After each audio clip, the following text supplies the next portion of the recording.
साहिबन की सतनाम।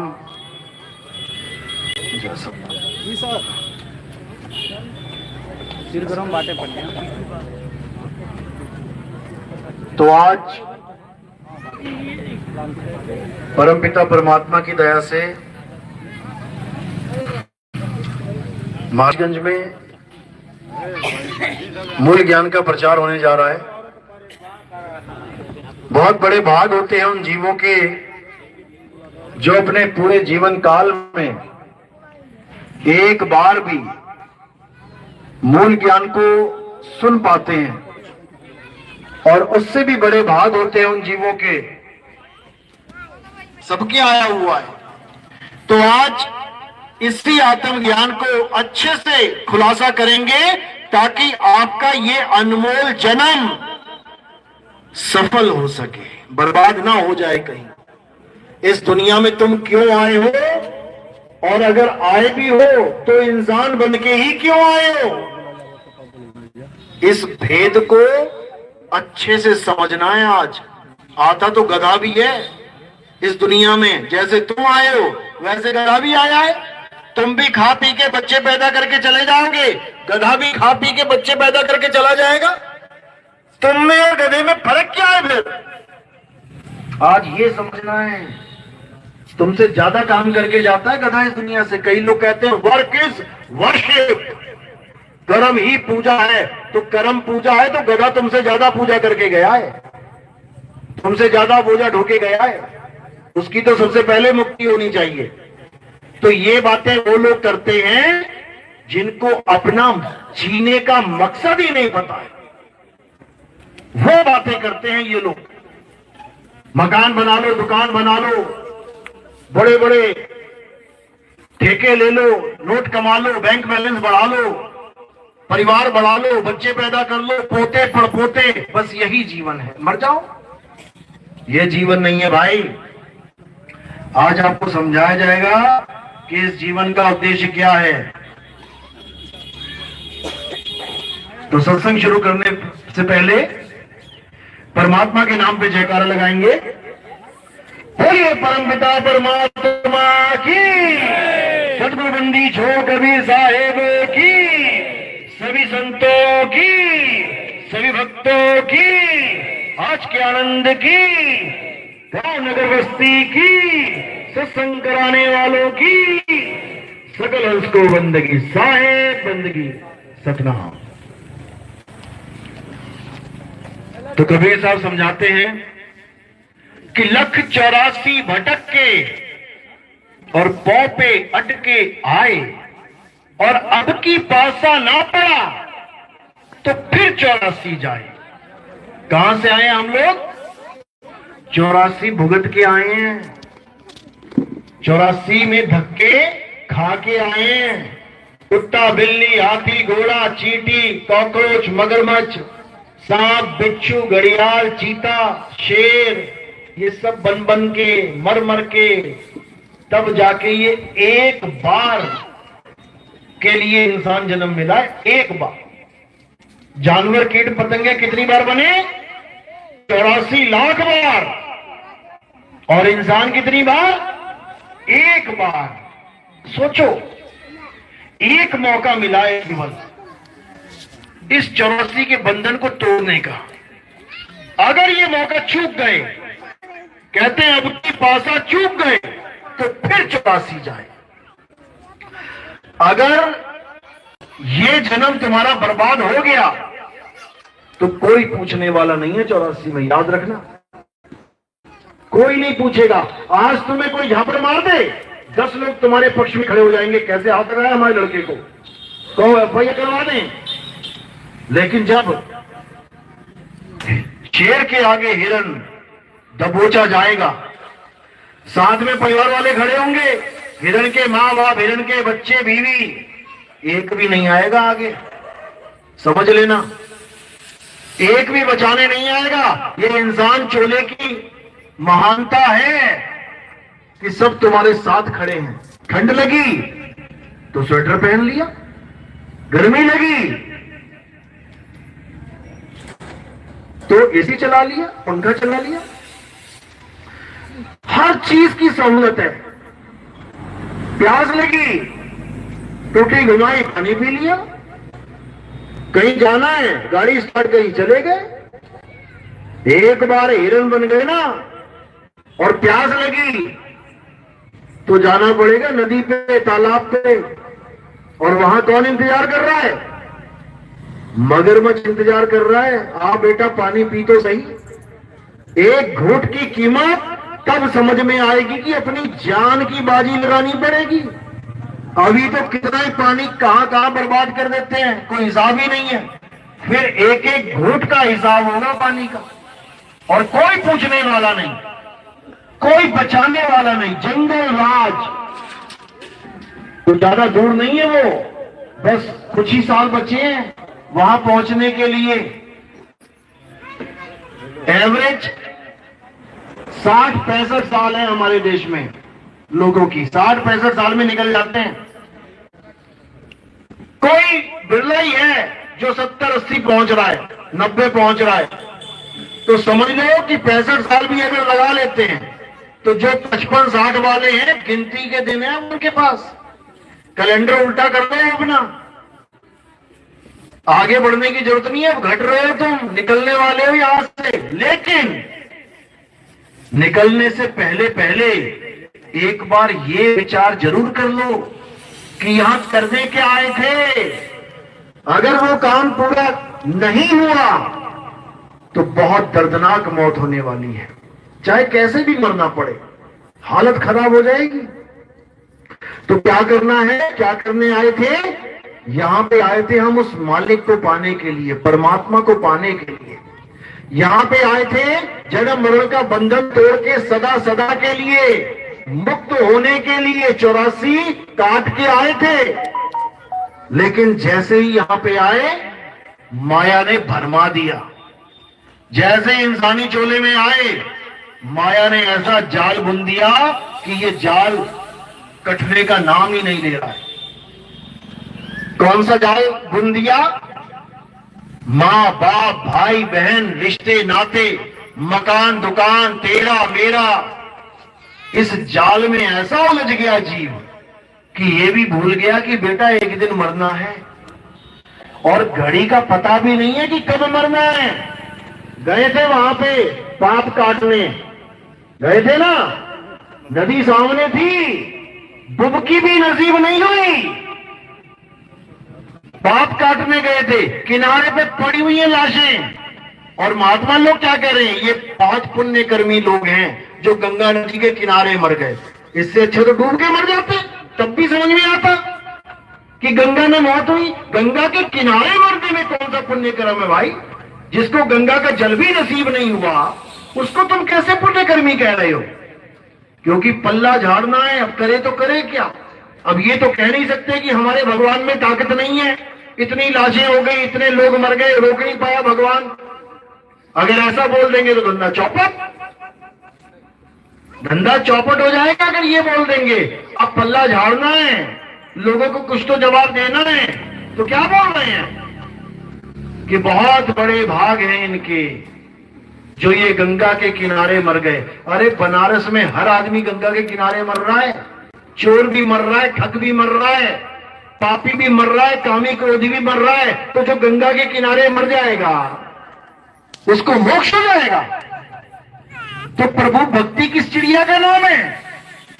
प्रभु भक्ति की कोई जरूरत नहीं, गंगा के किनारे जाओ और मर जाओ, हो गई मुक्ति। इसी पाखंडवाद को खत्म करने के लिए कबीर साहब गंगा छोड़ के आए थे, यहां पे काशी छोड़ के आए थे। कहां पे? मगहर में। इसी पाखंडवाद को खत्म करने के लिए जो आज वहां पे चल रहा है। काशी तज गुरु मगहर आए और दोनों दीन के पीर, अरे कोई गाडे कोई अगन जरावे, खोज न पाया शरीर जपोरे मन केवल नाम कबीर।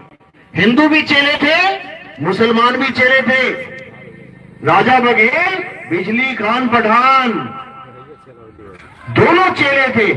दोनों को पता लगा कि कबीर साहब शरीर छोड़ने वाले हैं मगर में। दोनों आ गए अपनी अपनी भौज लेके। क्यों? कि हम शरीर को जलाएंगे, दूसरा कहता हम शरीर को दफनाएंगे। बघेल राजा कहते हम जलाएंगे और बिजली खान पठान कहता हम दफनाएंगे। तलवारें खिंच गई तो अंदर से क्या आवाज आई कुटी में से? जहां कबीर साहब चादर ओढ़ के लेट गए, कहते खोलो पर्दा, है नहीं मुर्दा। अरे मिथ्या युद्ध कर डाला, ऐ मूर्ख नादाना, तुमने हमें नहीं पहचाना।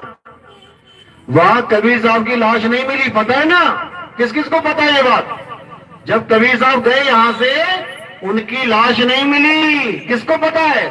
किस किसने सुना है जीवन में ये? किसकी लाश नहीं मिल सकती भाई? सोचो, ऐसा कौन है जिसकी लाश नहीं मिल सकती है? सबकी लाशें मिली हैं, सबके अंतिम संस्कार हुए हैं, लेकिन कबीर साहब की लाश नहीं मिली। हिंदुओं वहां क्या मिला? वहां फूल मिले। हिंदुओं ने आधे ले लिए, आधे मुसलमानों ने ले लिए। वहां पर भी झगड़ा खत्म किया, बंदी छोड़ने, एक भी गर्दन नहीं कटने दी। इसको कहते हैं परमात्मा। बड़े से बड़े युद्ध को भी जो टाल दे, और वहां तो पूजा करने गए थे भगवान की, कोई युद्ध करने थोड़ी नहीं कर गए थे, पूजा करने गए थे, वो भी ना कर पाए। लाशें घर में आ रही हैं, लोग बिलक बिलक के रो रहे हैं। बताओ, पहली बात तो ऐसे पाप कटता ही नहीं है जैसे हमें बताया जा रहा है। ये पाप काटने की नदी नहीं है, ये हाथ पैर मुंह धो के साफ होने की नदी है। अगर गंगा नदी से पाप कटता है तो तुम किसी का कत्ल करके, गंगा में स्नान करके, बाहर निकल के बोलो जरा पुलिस वालों को कि हम तो गंगा स्नान कराए, हमारे पाप कट गए। छोड़ देंगे क्या तुम्हें? छोड़ देंगे? नहीं छोड़ेंगे तो कैसे कटे पाप? बताए कोई? और ये बात आई कहां से कि पाप कटते हैं गंगा में?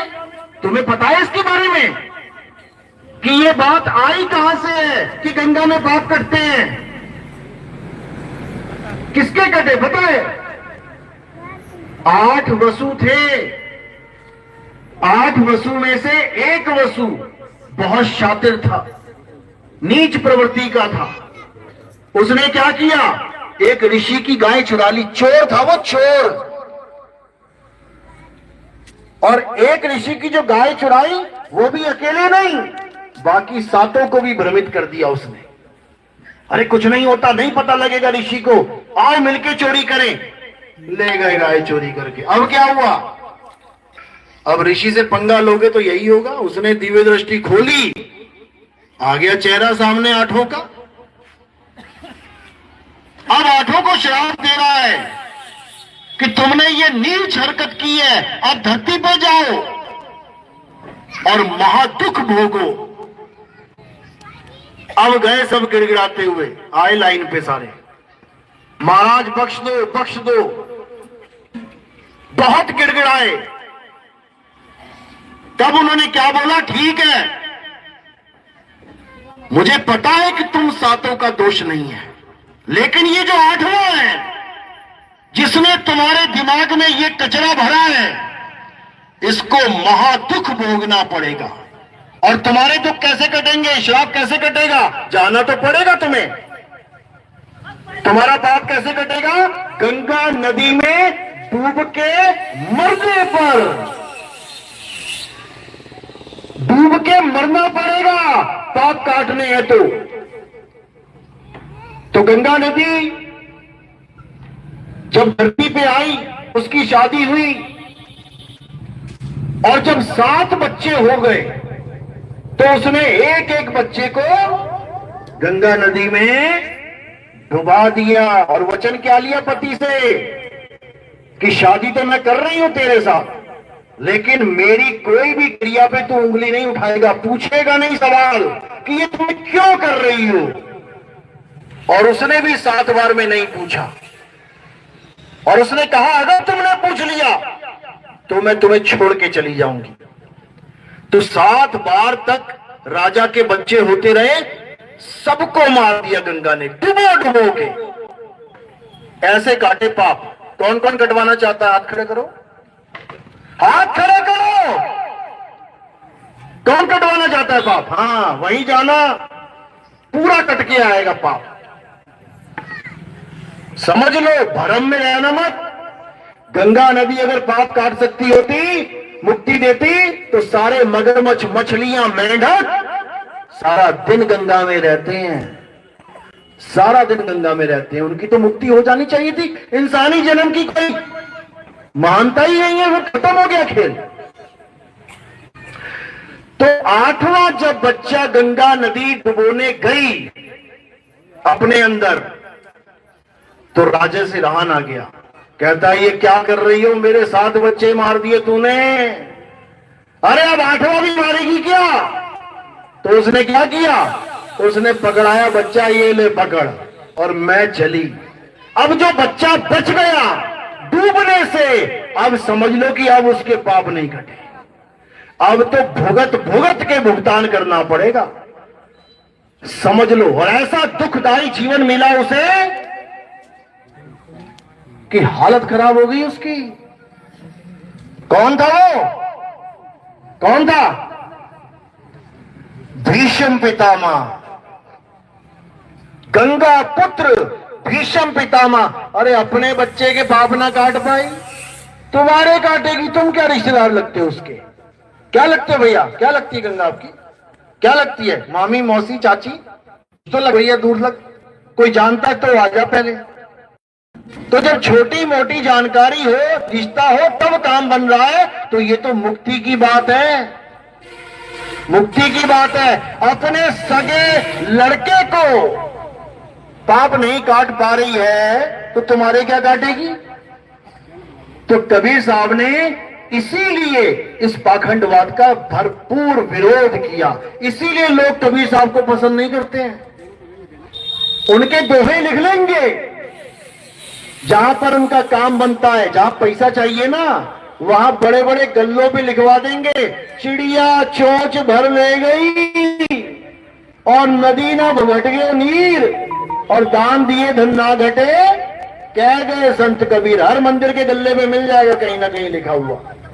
लेकिन ये नहीं मिलेगा, पाथर पूजे हरि मिले तो मैं पूजू पहाड़, ये नहीं मिलेगा लिखा हुआ। क्यों? क्योंकि दुकान खत्म होती, धंधा खत्म हो जाएगा। इसीलिए कबीर साहब ने इस मूल ज्ञान को प्रकट किया इस दुनिया में। जो आप सतनाम पढ़ रहे हो, लिख रहे हो, सतनाम लेने वाला, लेके आने वाला कौन है? कबीर साहब है। सतनाम से पहले क्या था? दुनिया भर के मंत्र थे। जब से वेद पुराण बने हैं तब से मंत्र ही चल रहे हैं,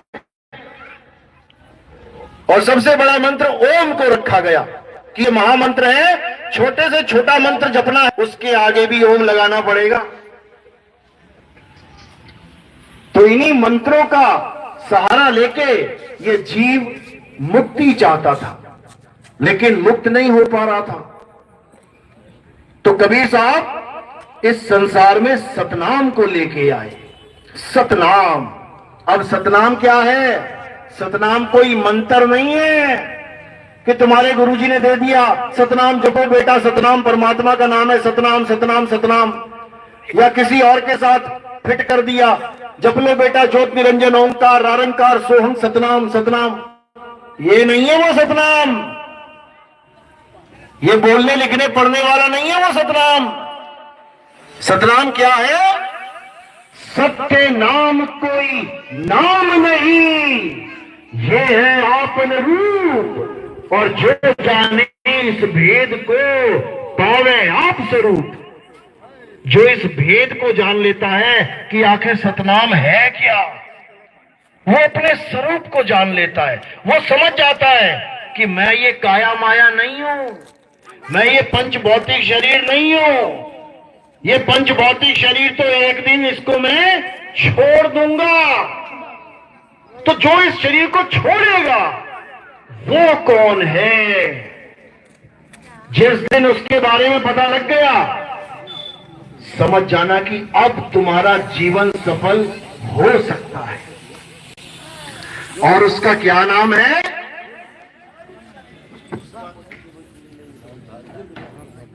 भाग कर जनरेटर चालू करवा दो।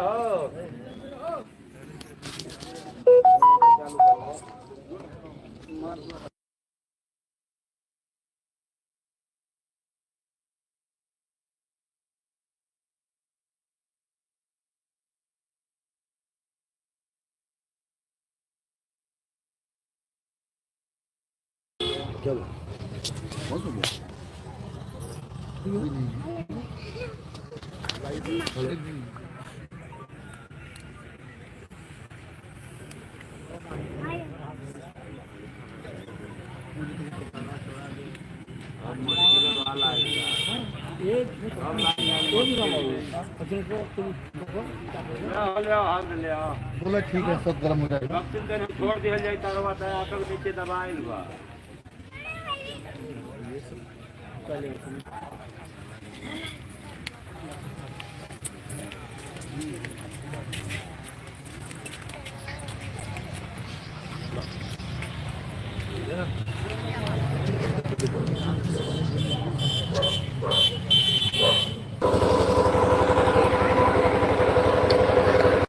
तो साहिब कह रहे हैं कि सत्य नाम कोई नाम नहीं, ये है आपन रूप। और जो जाने इस भेद को पावे आप स्वरूप। कौन सा स्वरूप है, किसको पाना है, क्या नाम है उसका? एक तो हो गई काया, शरीर, पंच भौतिक शरीर, और एक और चीज है जो अजर अमर अविनाशी है।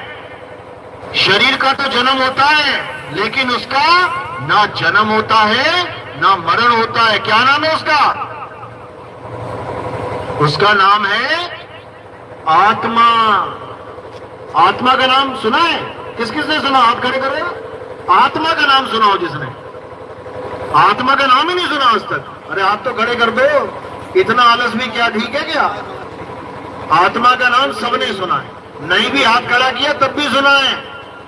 समझ लो, सबने आत्मा का नाम सुना है, अच्छी बात है। अपनी अपनी आत्मा लेके आए हो साथ में। घर तो नहीं भूल गया कोई? घर तो नहीं भूल गया? लाओ साथ में, चेक करो जरा, हाथ लगा के, हाथ लगा के चेक कर लो ना, एक साथ में कि नहीं है। कैसे प्रूफ करोगे? कैसे प्रूफ करोगे कि आत्मा साथ में है? कैसे सिद्ध करोगे? क्या सबूत है कि आत्मा तुम्हारे पास है? घर नहीं छूट गई? क्योंकि तुम यहां आके बैठे हो, तुम हिल रहे हो, तुम बातें कर रहे हो, तुम हंस रहे हो। ये सबूत है कि आत्मा इस काया के साथ है। अगर ये काया के साथ ना होती, तुम गली से आ रहे हो और वहां पे ये काया को छोड़ देती, तो क्या ये शरीर यहां तक पहुंच पाता? कभी जीवन में नहीं पहुंच पाता। कौन है जो इस शरीर को यहां तक लेके आया है? आत्मा है, आत्म शक्ति है। अब उस आत्मा को ही जानना है कि आखिर वो है क्या, जिसकी वजह से मैं सुबह से शाम तक काम कर रहा हूं, जिसकी वजह से आप सुबह से शाम तक सारे दुनिया भर के काम कर रहे हैं और रात में सो जा रहे हैं, फिर उठ रहे हैं, फिर काम कर रहे हैं, रात में फिर सो जा रहे हैं, फिर रोज उठना, फिर वही काम करना, रात में फिर सो जाना। क्या यही करने के लिए आए थे दुनिया में? उठे, खाया पिया कमाया, सो गए, उठे, खाया पिया कमाया, सो गए, उठे, खाया पिया कमाया, सो गए, और एक दिन यहां से रवाना हो गए। यही काम करने आए थे क्या? इस जीवन का मकसद क्या है? डॉक्टर बनना या इंजीनियर बनना या कोई साइंटिस्ट बनना या कोई बड़ा ठेकेदार बनना? क्या मकसद है इस इंसानी जीवन का? इस इंसानी जीवन का मकसद है अपनी आत्मा को जानना, अपने आत्म स्वरूप को पहचानना। अगर उसे पहचान गए तो सारे पाप कट जाएंगे, जन्मों जन्मों के पाप कट जाएंगे। एक ही तरीका है पापों को काटने का, और वो क्या तरीका है? अपनी आत्मा में रमण कराएं। अध्याय 3 17वां श्लोक पढ़ो, गीता क्या कहती है? कृष्ण जी क्या कह रहे हैं? हे अर्जुन, जो अपनी आत्मा में रमण करते हैं, जो अपनी आत्मा में तृप्त हैं, जो अपनी आत्मा में संतुष्ट हैं, संतुष्ट यानी जिसे और कुछ नहीं चाहिए, उसे कुछ नहीं चाहिए, वो संतुष्ट हो चुका है। अब कोई कहे चल मंदिर चले, भैया तू जा। कोई कहे चलो गुरुद्वारे चले, भैया तुम जाओ। कोई कहे चल नमाज पढ़ने चले, अरे भैया ठीक है तुम जाओ। कोई कहे चर्च चले, हाँ भैया ठीक है तुम जाओ। यानी अब मैं संतुष्ट हो गया, अब मुझे कुछ नहीं चाहिए। किसी प्रकार का धार्मिक कर्म कर्तव्य कहते हैं उस पर लागू ही नहीं होता। कहां लिखा है ये? अध्याय 3 17वां श्लोक। पढ़े लिखे इंसान हो, पढ़ो गीता क्या कहती है। और हमें करवाया क्या जा रहा है? हमें नदियों में डुबकियां लगवाई जा रही हैं, चाहे वहां पे मगरमच्छ इंतजार कर रहा हो कि आए तो खाओ इसको, सारे पाप उसी दिन धुल जाएंगे तुम्हारे, समझ लो। तो पाप धोने का एक ही तरीका है। क्या तरीका है? अपने आत्म स्वरूप को जान जाना। उससे क्या होगा? जब तुम अपने आत्म स्वरूप को जान जाओगे तब तुम्हें समझ में आएगा कि मैं कुछ करता ही नहीं हूं। ये आत्मा कभी करती ही नहीं है। करने वाला कौन है? मन, माया और ये 5 तत्व, 3 गुण, 25 प्रकृति, यही सब मिलके सारे कार्य कर रहे हैं। और ये आत्मा क्या सोच रही है कि मैं कर रही हूं, मैं कर रही हूं, मैं कर रही हूं। इसीलिए ये जीव बंधन में है। इसी को जीवात्मा कहते हैं, जो बंधन में है। और जो बंधन मुक्त है वो कौन है? वो परम आत्मा है, या उसे शुद्ध आत्म स्वरूप कह सकते हैं। वो बंधन मुक्त है। तो जो बंधन में है वो कौन है? जीव। और जो निर्बंध है वो क्या है? आत्म स्वरूप। तो जीव को क्या चाहिए? जीव को अपनी आत्मा का ज्ञान चाहिए, अपना आत्म स्वरूप चाहिए। तो सब साहिब समझा रहे हैं, जल में मीन प्यासी और मोहे देखते आवे हासी, आत्म ज्ञान बिना नर भटके, कभी काबा कभी काशी। सारे कबीरपंथी ये भजन गाते हैं, एक भी नहीं होगा ऐसा जो ये नहीं गाता है, एक भी नहीं होगा ऐसा। और तुम्हें क्या दे रहा है? आत्म ज्ञान की जगह मंत्र ज्ञान। ये नाम जप ले, वो नाम जप ले, 10 बार जप ले, 5 बार जप ले, सुबह जप ले, शाम को जप ले। देना था आत्म ज्ञान और पकड़ा दिया मंत्र ज्ञान। 52 अक्षरों से बने हुए मंत्र। कोई राम राम राम राम राम राम जप रहा है, कोई राधे राधे राधे राधे जप रहा है, कोई अल्लाह अल्लाह अल्लाह जप रहा है, कोई वाहेगुरु वाहेगुरु वाहेगुरु जप रहा है। कबीरपंथी है तो सतनाम सतनाम जप रहा है, कबीर कबीर भी जप रहे हैं कई लोग। ये सब 52 अक्षर है मेरे भाई, ये सब 52 अक्षर हैं। 52 अक्षर जीव आधारा, आदि अक्षर जीभ्या से न्यारा। कह रहे हैं 52 अक्षर जीव आधारा। जिस दिन तुम्हारी जीभ कट गई तुम्हारे सारे नाम खत्म हो जाएंगे। बोल के दिखा राम, बोल के दिखा अल्लाह अकबर, बोल के दिखा वाहेगुरु, बोल के दिखा। आज तो बहुत चमड़ चमड़ कर रहा है, क्यों? ये जुबान है, ये जुबान की वजह से लगा पड़ा है। जिस दिन जुबान नहीं रही उस दिन नाम लेके दिखाना।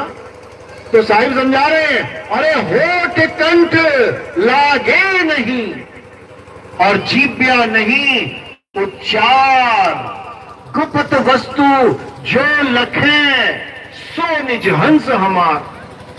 कहते हैं होठ कंठ जीव से दुनिया भर के नाम बना लिए। हनुमान जी के पिताजी ने एक नाम रखा उनका हनुमान, और तुमने कितने रख लिए? 108 नाम हनुमान जी के। अरे दशरथ ने एक नाम रखा अपने पुत्र का राम, और तुमने कितने रख दिए? 108 नाम रामचंद्र जी के। शंकर जी का एक नाम रखा था शंकर, तुमने कितने रख दिए? 108 नाम। अरे बनाए किससे ये 108 नाम?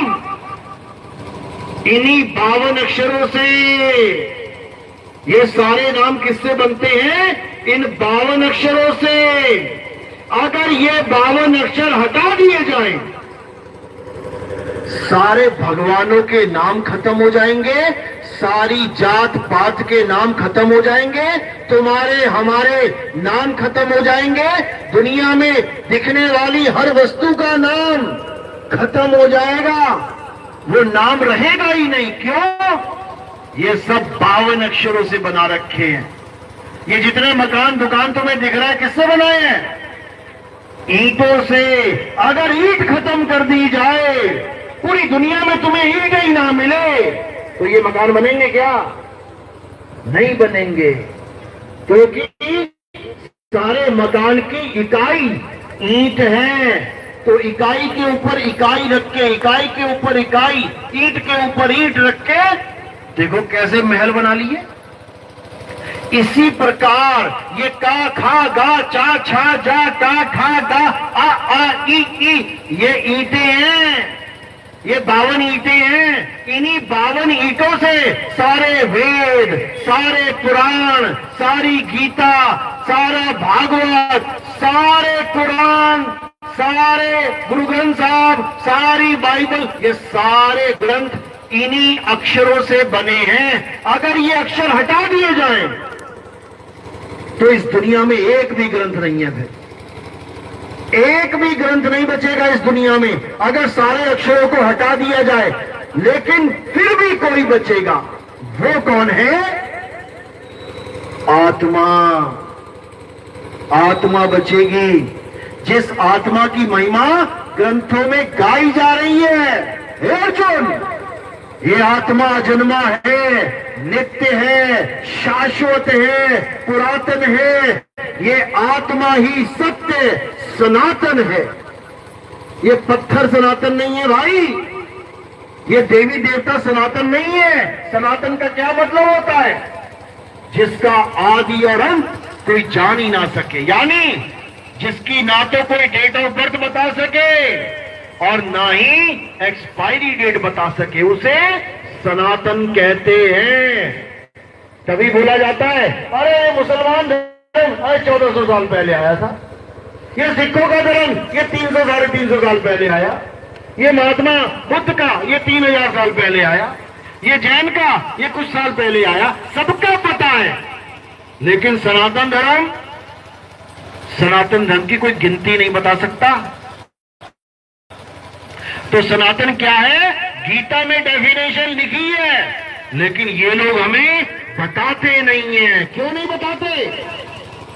क्योंकि एक बार अगर कोई सनातनी हो गया, उसके बाद ये पत्थर के भगवान से नहीं खेलेगा। वो समझ लो, एक लड़की गुड्डा गुड़िया से खेल रही है, गुड्डा गुड़िया की शादियां कर रही है, लेकिन जब अपनी शादी हो गई तो कोई गुड्डा गुड़िया से नहीं खेलती, याद रखना।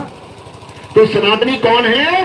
अध्याय 2 24वां श्लोक क्या समझा रहे हैं? हे अर्जुन, ये आत्मा अजन्मा है, इसे कोई जला नहीं सकता, सुखा नहीं सकता, इसे कोई भिगो नहीं सकता, इसे कोई मार काट नहीं सकता। ये आत्मा अचल है, सदा स्थिर रहने वाला है। ये आत्मा ही सत्य सनातन है। ये है डेफिनेशन सनातन की, जो आज पत्थर पूजने वाले भी कह रहे हैं हम सनातनी हैं। बताओ, अरे पत्थर को हथौड़ा तोड़ सकता है, आत्मा को कोई शस्त्र खंडित नहीं कर सकता। सनातनियों का भगवान अखंड है और गैर सनातनियों का भगवान खंडित हो जाता है। तभी फिर उसको मंदिर से उठा के कहां रखाते हैं? किसी नदी के किनारे छोड़ आते हैं भगवान को। पूछो काहे? अरे खंडित हो गया। अरे तो खंडित की पूजा क्यों कर रहे हो? भगवान अखंड है, तुम कीर्तन तो अखंड चलाते हो, अखंड कीर्तन है, ज्योत अखंड लेके आते हो, अखंड ज्योत है। राम नाम अखंड बना दिया तुमने कि हाँ अखंड राम नाम का जाप होता है। सारा कुछ अखंड बना दिया और भगवान कैसा है तुम्हारा? जो खंडित हो जाता है। देखो मंदिरों में मूर्तियां जब तक खंडित नहीं हुई पूजी जा रही हैं, और जैसे धनुष बाण का कोना भी टूट गया ना थोड़ा सा, उठा के उसको बाहर रखाएंगे, क्या बोल के कि खंडित हो गया भगवान। बताओ, अरे परमात्मा भी कभी खंडित होता है क्या? कबीर साहब समझा रहे हैं, नाम अखंड और सब खंडा, सार शब्द गर्जे ब्रह्मंडा। कहते हैं अखंड साहिब का नाम और सब खंड है, मेर सुमेर सब खंड ब्रह्मांड है। ये मेर सुमेर ब्रह्मांड ये सब खंडित हो जाएंगे। कौन खंडित नहीं होगा? परमात्मा का नाम अखंड है। उसी अखंड को सत्य नाम कहते हैं। सत्य नाम बोलने वाला नहीं, ये उसका गुण है कि वो सत्य है। वो सत्य है इसीलिए अखंड है। तो हमने क्या करना है? हमने खंडित भगवान को त्याग के अखंड की शरण में आना है। जो भगवान खंडित हो जाए वो भगवान है ही नहीं। याद रखो, जो अखंड है वही परमपिता परमात्मा है। तो खंडित में क्या आता है? जो टूट जाए, फूट जाए, कट जाए, जल जाए, राख हो जाए, ये खंडित होते हैं, खंडित होते हैं। और कृष्ण जी किसकी महिमा गा रहे हैं? हे अर्जुन, ये आत्मा अखंड है, ये कभी कटती मरती नहीं है, कभी इसका जन्म नहीं होता, कभी इसका मरण नहीं होता। किसकी पूजा करने की बात कर रहे हैं? कृष्ण जी गीता में किसकी महिमा गा रहे हैं? इसी आत्मदेव की। और हम क्या कर रहे हैं? हम कृष्ण जी की पूजा करने में लग गए। कृष्ण जी के पैर में तीर लगा कि नहीं लगा? लगा। तो तीर पैर में लगा यानी अस्त्र शस्त्र पैर में अपना काम कर गए। लेकिन वो किसकी महिमा गा रहे हैं? हे अर्जुन, आत्मा को अस्त्र शस्त्र खंडित नहीं कर सकते। तो हम पूजा में तो लग गए खंडित भगवान की, और हमने अखंड की बात ही नहीं सुनी जो कृष्ण जी समझाते रहे। हम कृष्ण जी को मानने लग गए, लेकिन हम कृष्ण जी की नहीं मान रहे हैं। कृष्ण जी की नहीं मान रहे हैं, कृष्ण जी को मान रहे हैं। बस यहीं पे दिक्कत है, यहीं पे काम खराब हो गया। इसीलिए कृष्ण जी बार बार समझा रहे हैं, अर्जुन, इस दुनिया में अगर कोई पूजनीय है तो वो कौन है? वो आत्मा है। और जो अपनी आत्मा को जान लेते हैं वो मेरा ही रूप हो जाते हैं। क्यों? क्योंकि हे अर्जुन, मैं भी शरीर नहीं हूं, मैं आत्मा हूं।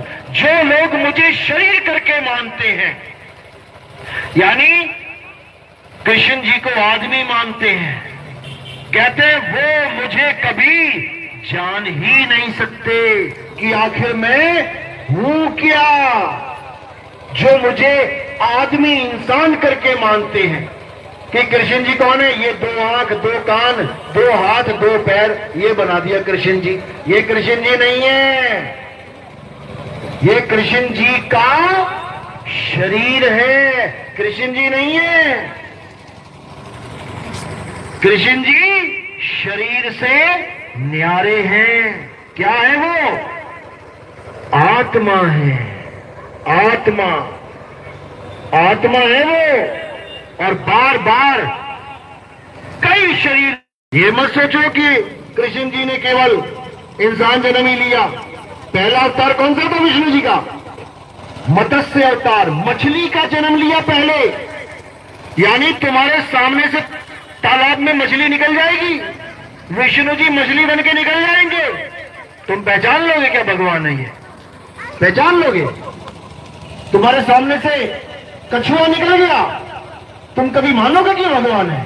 तुम कहोगे ना कछुआ है, कछुआ है। लेकिन अवतार है वो। मछली का अवतार है कि नहीं है? कछुए का अवतार है कि नहीं है? जंगली सुअर का, वराह का अवतार लिया उन्होंने। तुम्हारे सामने कोई जंगली सुअर भागेगा, तुम्हें सुअर दिखाई देगा, लेकिन वहां पे अवतार है। समझ लो, गाय को तुम मारते नहीं हो, गाय हत्या बंद करो, गाय हत्या बंद करो, और जो गाय हत्या बंद करवाता है वही शाम को चिकन खा रहा है जाके। समझो, मछली मार मार के खा रहा है, कछुए मार मार के खा रहा है, जंगली सुअर का अचार बना के खा रहा है।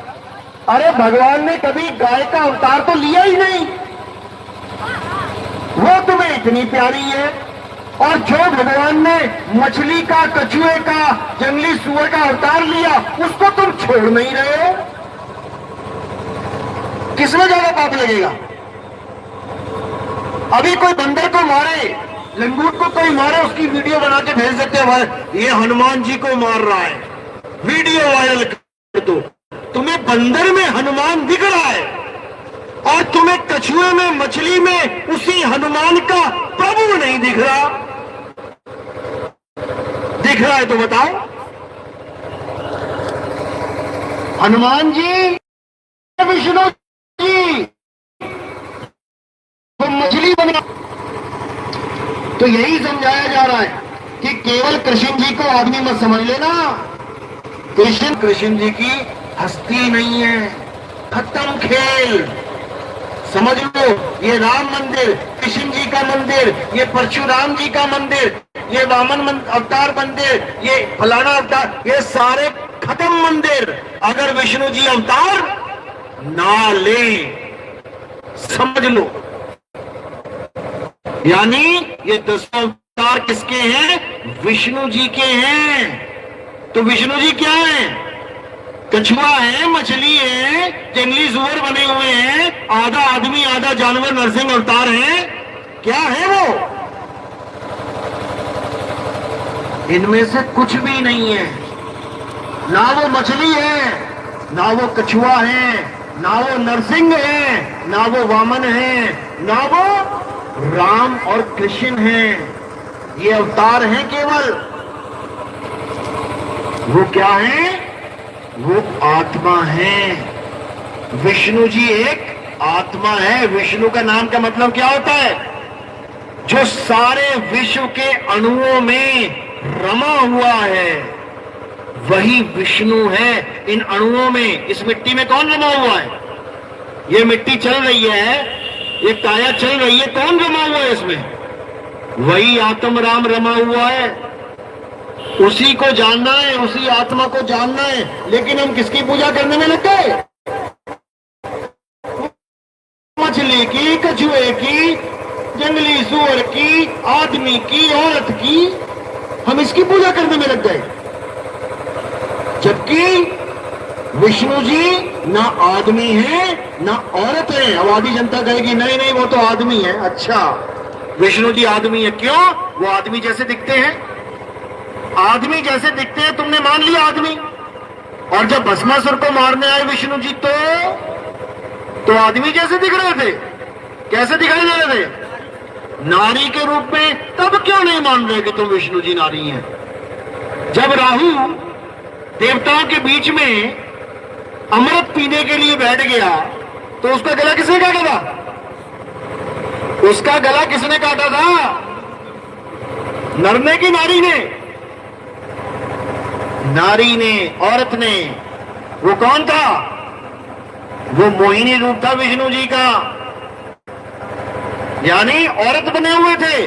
तो भैया तुम आदमी हो कि औरत हो? हमें कंफ्यूज है। जब तुम्हारा मन करता है तुम आदमी बन जाते हो, जब तुम्हारा मन करता है तुम औरत बन जाते हो। तुम्हें आदमी कहूं या औरत? जब तुम तुम्हारा मन करता है तुम कछुआ बन जाते हो, जब तुम्हारा मन करता है तुम मछली बन जाते हो। मैं तुम्हें कहूं तो कहूं क्या? याद रखो, वो इनमें से कुछ भी नहीं है, कुछ भी। और तुम जिसकी पूजा कर रहे हो क्या है? नाशवान शरीर। तुम नाशवान शरीरों की पूजा करके अपना जन्म बर्बाद कर रहे हो। अब करना क्या है? नाशवान को त्याग देना है और अविनाशी को जान लेना है। यही गीता में समझा रहे हैं कृष्ण जी। हे अर्जुन, इस दुनिया में दो प्रकार के तत्व हैं, एक असत तत्व और एक सत तत्व। हे अर्जुन, असत तत्व वो है जिसका जन्म होता है और एक दिन मृत्यु हो जाती है। असत तत्व वो है जो सदा एक सा नहीं रहता, पल पल बदलता रहता है। देखो काया पल पल बदल रही है। कब छोटे से बच्चे थे, बड़े होते होते होते देखो 40, 50, 60 साल के हो गए, पल पल बदल रहे हैं। तो ये काया असत्य है, यानी तुम्हारी काया बदल रही है, बच्चे से जवान, जवान से बूढ़ा हो रही है। तो क्या है? सत्य है कि असत्य? असत्य है। और राम जी की काया भी बच्चे से जवान हो रही है, वो क्या है फिर? सत्य है कि असत्य है?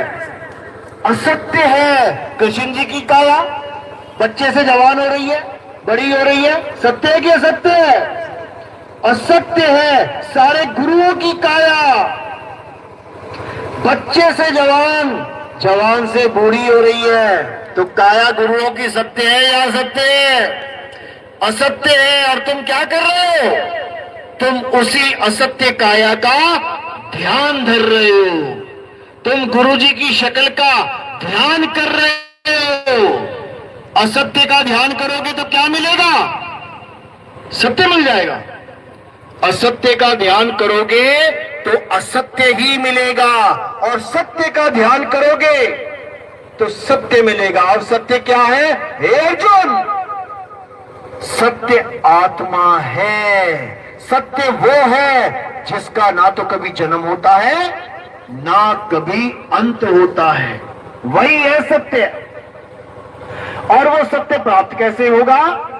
अध्याय 4 24वां श्लोक क्या कह रहा है? 34वां श्लोक, अध्याय 4 34वां श्लोक क्या बोल रहे हैं? हे अर्जुन, अगर तुम सत्य को प्राप्त करना चाहते हो तो तुम ऐसे गुरु की शरण में जाओ। कैसा गुरु? ऐसा गुरु जिसे तत्वदर्शी संत कहते हैं। तत्वदर्शी संत का मतलब जो तुम्हें तत्व का दर्शन कराए, जो तुम्हें तत्व का भेद बता दे। तत्वदर्शी संत, तत्वदर्शी का मतलब ये नहीं होता जो तुम्हें मंदिर, मस्जिद, गुरुद्वारे में पूजा पाठ करवाए। तत्वदर्शी का मतलब ये नहीं होता कि तुम्हें कोई मंत्र जपवाए। आजकल तत्वदर्शी संत बने बैठे हैं और देते क्या है अपने भक्तों को? ये 52 अक्षरी मंत्र देते हैं, 52 अक्षर का नाम देते हैं। जबकि तत्वदर्शी का मतलब क्या होता है? जो तत्व का दर्शन कराए।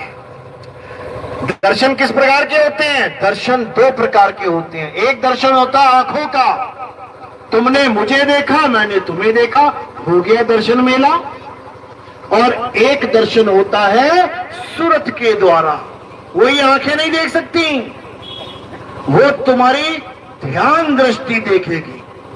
जब तुम ध्यान एकाग्र करोगे तब तुम्हें जो दर्शन होंगे उसे सत्य के दर्शन कहते हैं। और तत्वदर्शी संत उसी सत्य का दर्शन करवाता है, इन नाशवान शरीरों का दर्शन नहीं करवाता। इसीलिए बोला गया, गो गोचर जहां लग मन जाई, कहां लग माया जानो भाई। जहां तक ये दृष्टि देख रही है, कुछ भी चीज दिखने में आ रही है, वो सब माया है। ये सब काया माया है। ये मंदिर, मस्जिद, गुरुद्वारे, चर्च, ये सब दिखने में आ रहे हैं। देख रहे हो तुम इनको? तो जहां जहां दृष्टि पड़ सकती है वो सब माया है। अब क्या नहीं देख सकते आप? क्या चीज नहीं दिख रही है अभी? हर चीज को आप देख सकते हो या इंद्रियों के द्वारा महसूस कर सकते हो। क्या चीजें ना देख सकते हो ना इंद्रियों के द्वारा महसूस कर सकते हो? क्या है वो? आत्मा। जब कोई जीव काया से निकलता है तो कभी किसी ने देखा कि क्या चीज निकली है, कैसा रंग है उसका, क्या निकल रहा है? कोई नहीं देख सकता उसे। या फिर हाथ लगा के चेक कर सकते हो कि आत्मा है कि नहीं है? कोई करंट झटका लिया, कोई ठंडा गर्म, कैसा है वो तत्व? वो आत्म तत्व है कैसा? तुम इन इंद्रियों से नहीं पता कर सकते। उसको पता करने के लिए तुम्हें दिव्य दृष्टि चाहिए। कौन सी दिव्य दृष्टि? तुम्हारे ध्यान की दृष्टि। और वो कैसे मिलेगी? वो भेदी गुरु से मिलेगी। भेदी गुरु क्या करेगा? भेदी गुरु तुम्हारे जीवन से असत्य को हटा देगा और सत्य को लखा देगा। इसीलिए बोला, सोई गुरु पूरा कहावे, दो अक्षर का भेद बतावे, एक छुड़ावे एक लखावे, तब प्राणी निज घर को जावे। यानी भेदी गुरु क्या करेगा? तुम्हारे जीवन से ये सारे नाम निकालेगा। पहले क्या जपते हो? बाबा जी मैं राम राम जपता हूं, छोड़ दे। तुम क्या जपते हो? बाबा जी मैं मुसलमान हूं, अल्लाहू अल्लाहू जपता हूं, छोड़ दे। तुम क्या जपते हो? बाबा जी मैं सिख हूं, मैं वाहेगुरु वाहेगुरु जपता हूं, छोड़ दे इसे। तुम क्या जपते हो? मैं ईसाई हूं, हालेलुया जपता हूं, छोड़ दे। तुम क्या जपते हो? मैं यहूदी हूं, मैं यहोवा यहोवा जपता हूं, छोड़ दे। इन सबको छोड़ दे। और किसको पकड़ना है? जो ये तत्व रूप में विराजमान है। राम। राम कौन? राम मंत्र नहीं है। राम कौन? राम आत्मा राम है। इसका नाम ही इसीलिए राम पड़ा है क्योंकि वो सब में रम रहा है। कस्तूरी कुंडल बसे और मरग ढूंढे वन माही, ऐसे रमता राम है ये दुनिया जाने नहीं। कबीर साहब ने समझाया कि असली राम रमता राम है, जो तुझ में राम, मुझ में राम, सब में राम समाया। त्रेता युग से पहले किसमें समाया था भाई? त्रेता युग से पहले राम थे ही नहीं, तो तुम में हम में कैसे समा जाएंगे? किसी मुसलमान को कहो तुझ में राम, मुझ में राम, वो कहेगा भैया मुझ में राम नहीं है, तेरे ही अंदर होगा राम। हम ना मानते राम को, फिर तो वाणी झूठ हो गई। अब राम का दूसरा नाम लगा दो वहां पे। दूसरा नाम क्या है? आत्म राम। अब पूछो मुसलमान से, हाँ भैया तेरे अंदर आत्मा है? हाँ आत्मा तो है। अरे यही राम है, इसी का नाम राम है। तुझ में राम, मुझ में राम, सब में राम समाया। इसका मतलब आत्मा राम है। किसमें आत्मा नहीं है? हाथ खड़ा करो। किसके अंदर आत्मा नहीं है? लेकिन अगर पूछोगे ना किसके अंदर राम नहीं है, तो भीम वाले मेरे अंदर नहीं है, महात्मा बुद्ध वाले मेरे अंदर नहीं है, मुसलमान मेरे अंदर नहीं है, सिख मेरे अंदर नहीं है, ईसाई में सारे खड़े हो जाएंगे हिंदू को छोड़ के कि मेरे अंदर नहीं है राम। लेकिन जैसे ही तुम कहोगे किसके अंदर आत्मा नहीं है, हाथ खड़ा करो। अब देखो फिर क्या होता है। तो बात यही है, झगड़ा केवल नाम का है। और नाम क्या है? ये 52 अक्षर हैं, ये 52 अक्षर हैं। हिंदू मानता है दुनिया भगवान ने बनाई, राम ने बनाई। मुसलमान मानता है कि दुनिया अल्लाह ने बनाई। सिख मानता है दुनिया वाहिगुरु ने बनाई। ईसाई मानता है दुनिया गॉड ने बनाई। और चारों लड़ रहे हैं। बोल जय श्री राम, बोल अल्लाह अकबर। लड़ाई खत्म कैसे होगी? केवल एक बात बोलनी है, दुनिया बनाने वाले की जय। आप बताओ कौन सहमत नहीं होगा? क्योंकि सबका ग्रंथ ही इसी पर टिका हुआ है कि ये दुनिया भगवान ने बनाई, अल्लाह ने बनाई, वाहिगुरु ने बनाई, गॉड ने बनाई। अगर ये चारों अलग अलग होते तो यहां 4 दुनिया होती। अगर ये 4 अलग अलग होते तो यहां 4 सूरज, 4 चंदा होते। तभी तो हम कह पाएंगे कि ये अल्लाह ने बनाया, वाहिगुरु ने बनाया, गॉड ने बनाया।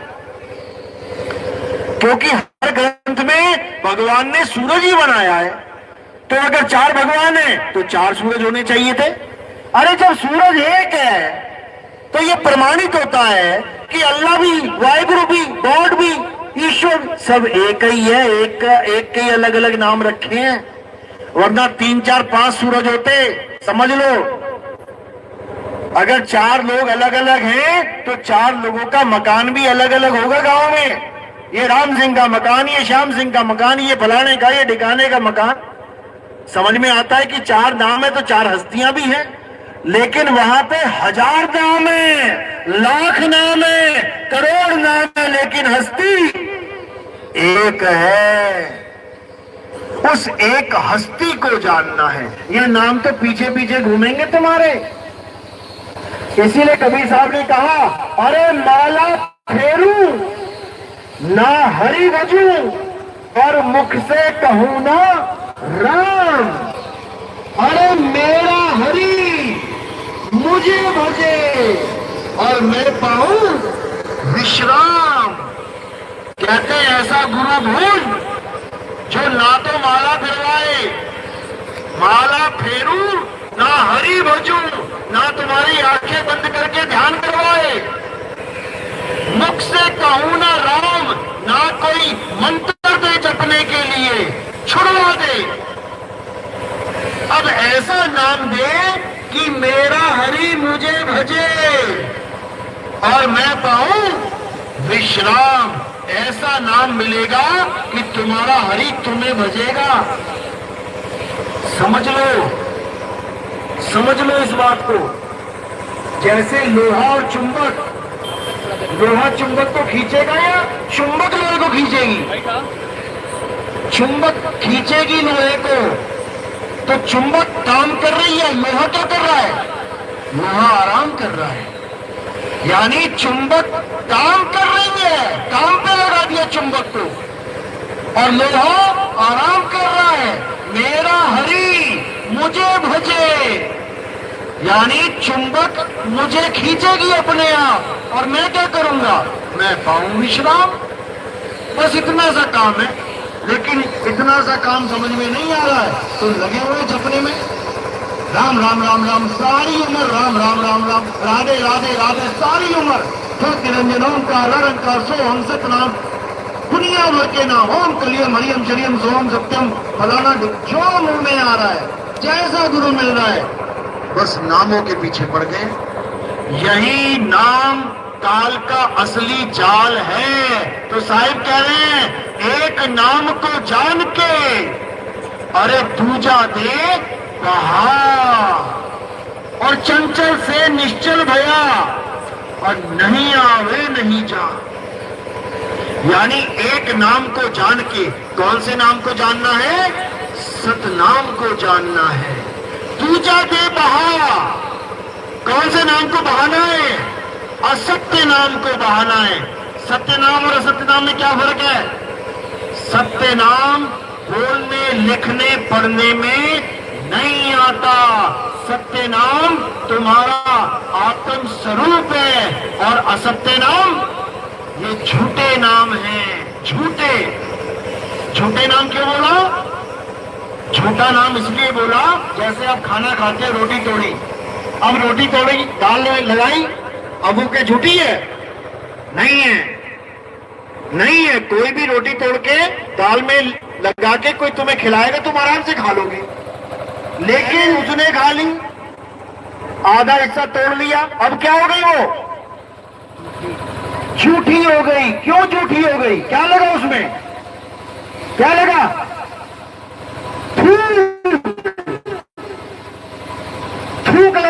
में, तो थूक लग गया तो वो हो गई झूठी।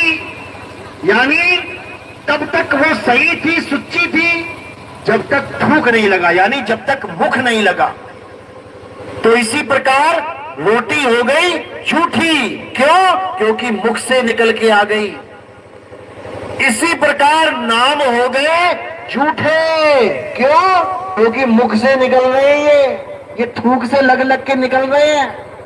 भगवान का नाम लेते लेते कई बार थूक भी आ जाता है बाहर लोगों का, जपते जपते। थूकिया नाम है ये, थूकिया, ये सतनाम नहीं है।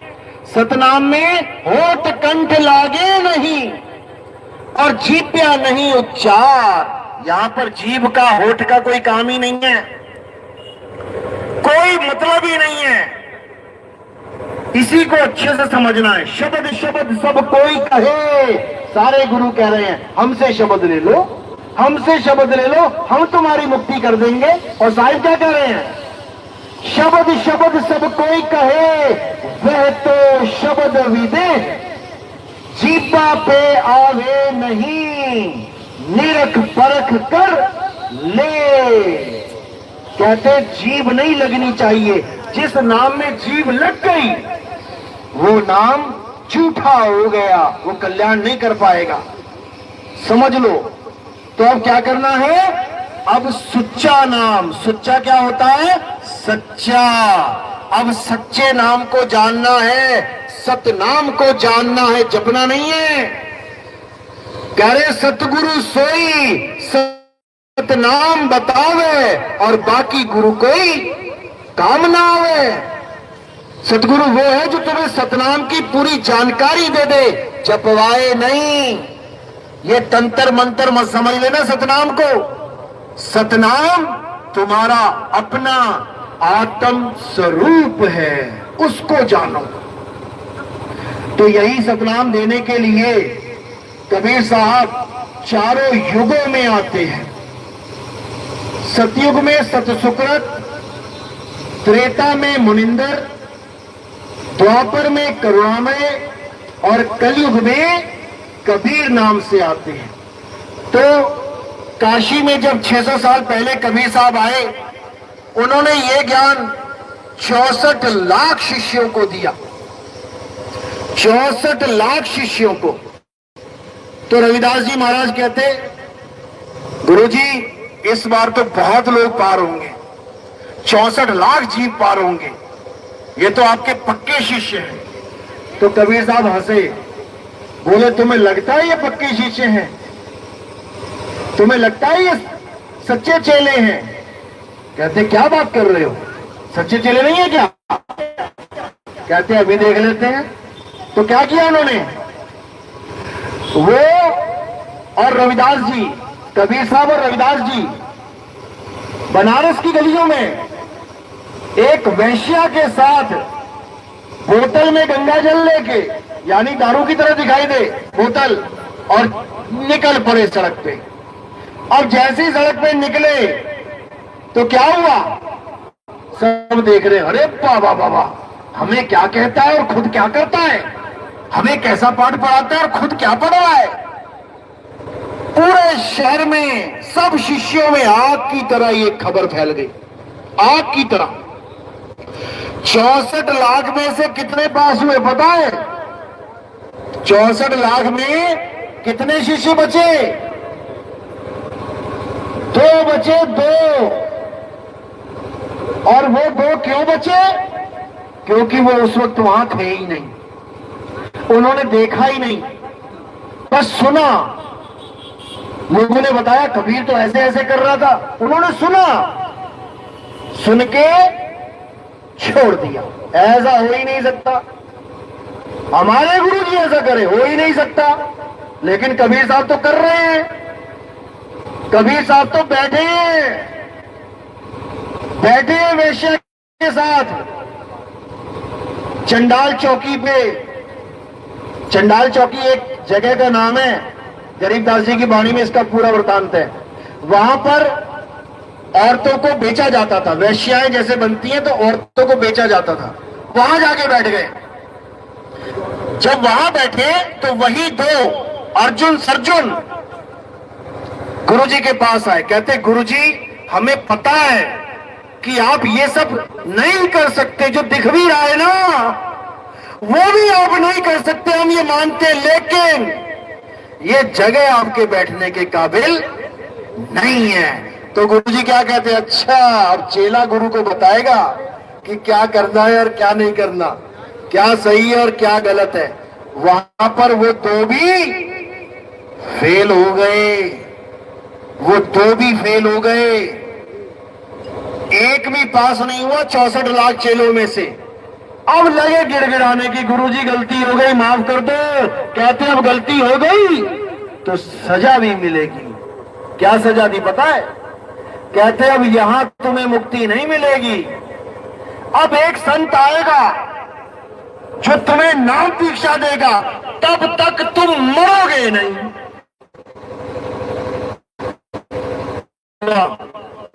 कौन सा पता है?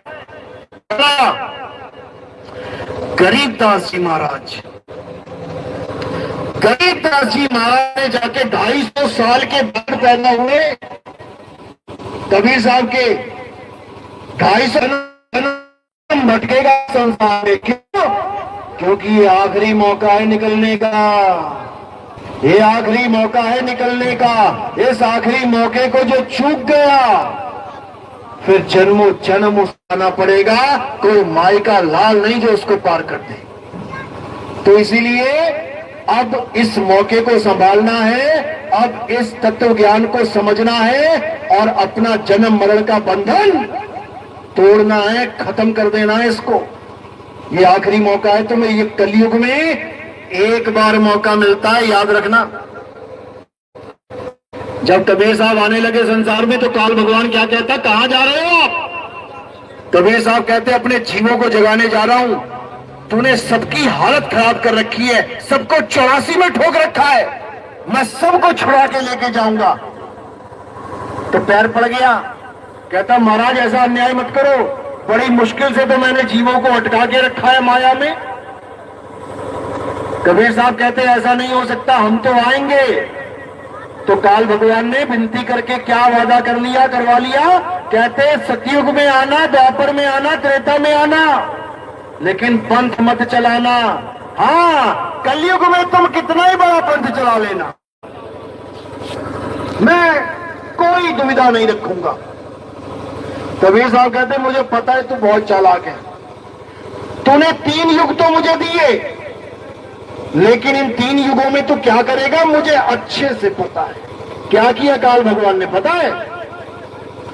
3 युगों में बड़े बड़े राक्षस बनाए, बड़े बड़े राक्षस, भस्मासुर, महिषासुर, बकासुर, रावण, कंस, कितने राक्षस बनाए। कलयुग में कहां चले गए? फैक्ट्री बंद हो गई क्या? ये राक्षस बनाने की फैक्ट्री बंद हो गई क्या? पहले 100 फुट के राक्षस खड़े हो जाते थे 2-2 सींग लगा के, आज कहां चले गए वो? क्योंकि कबीर साहब ने वादा लिया था कि 3 युग में तू जीवों को मारेगा, काटेगा, राक्षस बन के परेशान करेगा, और उसके बाद खुद ही देवी देवता बन के आके अपनी महिमा गवाएगा, अपनी पूजा करवाएगा। मैं तेरी एक एक चाल को समझ रहा हूं, लेकिन अगर कलयुग में तूने ये ड्रामा किया, एक भी राक्षस पैदा किया, तो तेरी सारी धरती खत्म कर दूंगा, ब्रह्मांड खत्म कर दूंगा। तो क्या बोला काल भगवान? ठीक है प्रभु, मैं ये कार्य नहीं करूंगा, लेकिन जीवों को फंसाने के लिए मैं तंत्र मंत्र जंतर, पूजा पाठ, हवन यज्ञ, ये सब फैलाने वाले संतों का रूप धारण करके आऊंगा। इतने गुरु बना दूंगा कलयुग में कि ये जीव समझ ही नहीं पाएगा कि सच्चा कौन और झूठा कौन है। सब मेरे मुंह में आके गिरेंगे। ये वचन है।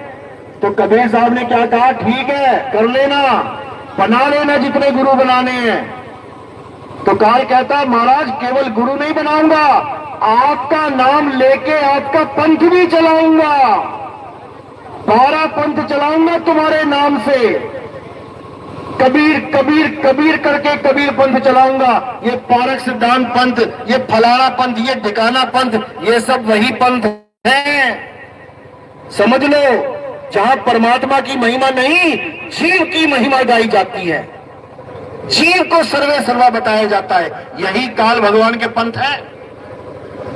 तो कबीर साहब ने कहा, तू जो मर्जी कर ले, तू 12 पंथ चला ले, लेकिन जब मेरा 13वां पंथ आएगा तो सारे पंथों को एक कर देगा। तो क्या बोला? 12 पंथ काल फुरमाना, अरे भूले जीव न जाए ठिकाना, 13वें पंथ हम ही चले आए, सब पंथ मेट के एक पंथ चलाए। कहते मैं ऐसा पंथ चलाऊंगा कि तेरे ये 52 अक्षरों के जाल को काट के जीव मुक्त हो जाएगा, वो तेरे झांसे में नहीं आएगा। तो साहिब समझा रहे हैं, जो नर पड़े पावन के फेरा, सो नर जानो काल के चेहरा।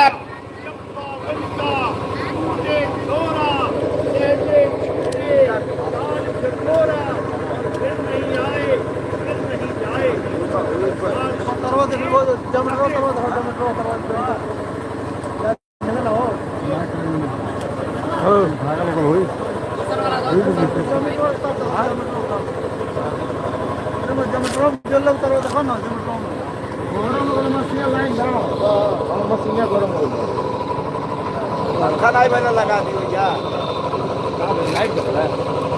नहीं क्या, बिल्कुल पंखा पड़ गया। बोला जा गुरु जी, बोला जा।